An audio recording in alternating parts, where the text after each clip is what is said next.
నటులు జమున కైకాల సత్యనారాయణను ఘనంగా సత్కరించింది మూవీ ఆర్టిస్ట్ అసోసియేషన్. ఈ కార్యక్రమానికి దర్శకుడు దాసరి నారాయణరావు, మా అధ్యక్షుడు రాజేంద్ర ప్రసాద్ తో పాటు నటులు, పరిశ్రమ పెద్దలు పలువురు హాజరయ్యారు. ఈ సందర్భంగా గత అనుభవాలను స్మరించుకున్నారు మా సభ్యులు. జమునంటే సత్యభామ, సత్యభామంటే జమున. జమున పుట్టి అభినయం, జమునకి నటన ఇల్లరికం.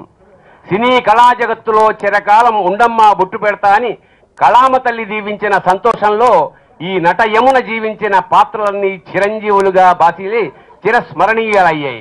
రాముడు భీముడు, గుండమ్మ కథ, మూగ మనసులు, లేత మనసులు, అప్పు చేసి పప్పుకూడు, మిస్సమ్మ, భూకైలాస్ మొదలైన 200 చలనచిత్రాల్లో సంచలనాత్మకంగా రేళ్ల కొద్దీ పండించిన నటనాభినివేశాలు ఎన్టీఆర్, ఏఎన్ఆర్, కృష్ణ, కృష్ణరాజు, జగ్గయ్య వంటి అగ్రనటులందరి సరసన మీరజాలగలడా నా యానతి నట విధాన మహిమన్ అని సవాలు విసిరిన మహానట సౌందర్య నాయకి జమునే.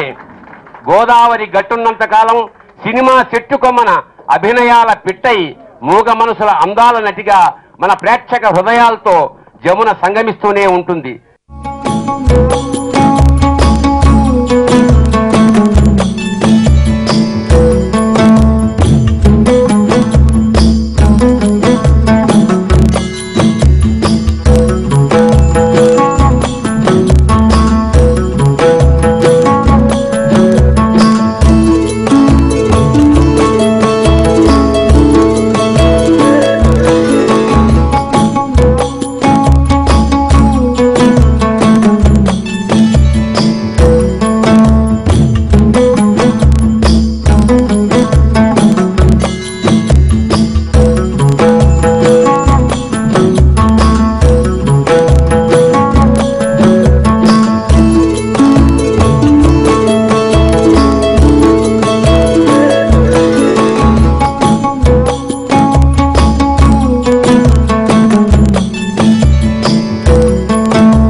అది సన్మానం జరుగుతుండగానే సన్మాన పత్రం చదివేస్తే టైం కలిసి వస్తుంది.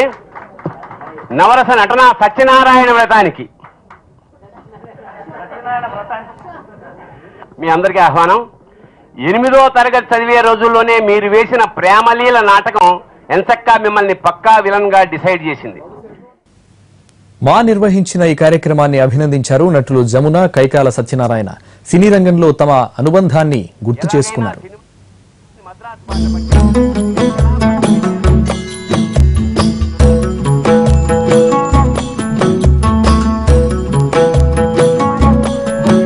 కానీ ఎవర్ గ్రీన్ జానపద బ్రహ్మ విఠలాచార్య గారు మాత్రం ఏమైనా ఉత్తమ విలన్ అన్నారు.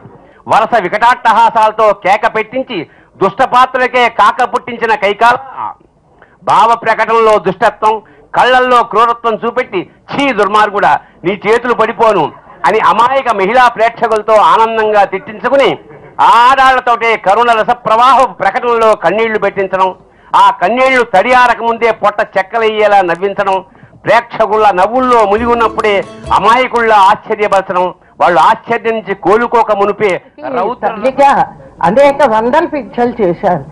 అటువంటి వారిని కూడా మరి వారు రాలేకపోయినా కనీసం మనమైనా వెళ్ళి అక్కడ ఒక శాలువా కప్పి ఓ పండు ఇస్తే చాలా బాగుంటుంది. నేను కూడా వెళ్ళి చూశాను. హేమత్ గాంధీ 90 సంవత్సరాలు దాటాయి, బట్ మంచంలో ఉన్న హెల్త్ బాగుంది చాలా. కనుక ఇటువంటి సత్సంప్రదాయాలని పాటిస్తున్నందుకు మన రాజేంద్ర ప్రసాద్ గారిని అలాగే కమిటీ సభ్యులందరినీ కూడా మనసారా అభినందిస్తూ, నాకు ఎలా అనిపించిందంటే ఏ ఫంక్షన్ కానీ దేనికి కానీ మమ్మల్ని పిలవటం కానీ సీనియర్ ఆర్టిస్టుని దృష్టిలో చూడటం కానీ ఎక్కడ కనపట్టలేదు. నేను టీవీలో ఫంక్షన్ చూస్తున్నప్పుడు ఇది ఎప్పుడు జరిగింది, కనీసం అసలు ఇంటిమే